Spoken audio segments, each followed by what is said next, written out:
వైసీపీకి మాజీ మంత్రి అవంతి శ్రీనివాస్ రాజీనామా చేసిన సంగతి తెలిసిందే. ఈ నేపథ్యంలో ఆయన ఏ పార్టీలోకి చేరతారనేది ఆసక్తికరంగా మారింది.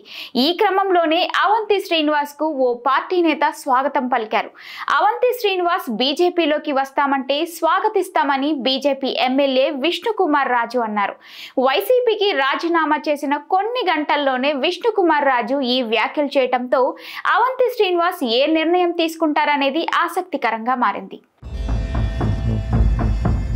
వైఎస్ఆర్ కాంగ్రెస్ పార్టీకి మాజీ మంత్రి అవంతి శ్రీనివాస్ రాజీనామా చేసిన సంగతి తెలిసిందే. వ్యక్తిగత కారణాలతో రాజీనామా చేస్తున్నట్లు మాజీ మంత్రి చెప్పారు. అలాగే వైసీపీ అధినేత వైఎస్ జగన్మోహన్ రెడ్డిని ఉద్దేశించి కీలక వ్యాఖ్యలు చేశారు.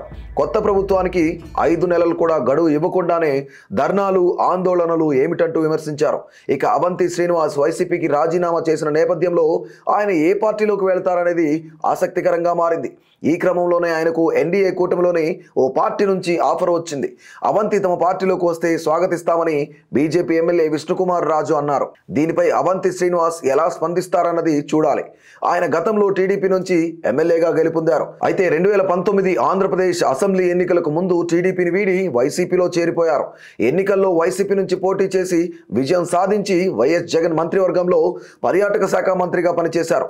ఆ తర్వాత జరిగిన మంత్రివర్గ పునర్వ్యవస్థీకరణలో మంత్రి పదవి కోల్పోయారు. ఇక 2024 ఎన్నికల్లో భీమిలి నియోజకవర్గం నుంచి వైసీపీ తరఫున పోటీ చేసి అవంతి టీడీపీ అభ్యర్థి గంటా శ్రీనివాసరావు చేతిలో ఓటమి పాలయ్యారు.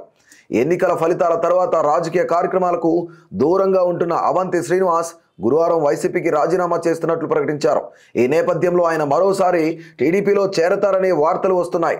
కానీ టీడీపీ నేతలు మాత్రం అవంతి శ్రీనివాస్ మీద మండిపడుతున్నారు. అతని రాజీనామా ప్రకటన తర్వాత టీడీపీ నేత బుద్ధా వెంకన్న చేసిన ట్వీటే ఇందుకు నిదర్శనం. అవంతి లాంటి ఊసరవెల్లులు తమకు సమయం ఇవ్వాల్సిన అవసరం లేదంటూ బుద్ధా వెంకన్న మండిపడ్డారు. వైసీపీ ప్రభుత్వంలో నాయకులు సర్వం నాకేశారన్న బుద్ధా వెంకన్న అందులో వైఎస్ జగన్, అవంతి శ్రీనివాస్ భాగస్వాములే అని మండిపడ్డారు. రాజకీయ జన్మనిచ్చిన చిరంజీవికి గల్లీ స్థాయి వ్యక్తిని ఢిల్లీలో కూర్చోబెట్టిన చంద్రబాబును అవమానించామంటూ అవంతిపై మండిపడ్డారు. ఈ నేపథ్యంలో మాజీ మంత్రి ఇక జనసేన లేదా బీజేపీలోకి వెళ్లే అవకాశాలు ఉన్నాయని తెలుస్తోంది. ఈ క్రమంలోనే తమ పార్టీలోకి వస్తే స్వాగతిస్తామని విష్ణుకుమార్ రాజు చెప్పడం అవంతికి బీజేపీ తివాచీ పరిచినట్టే అనుకోవాలి. ఇక ఆయన నిర్ణయమే తరువాయి.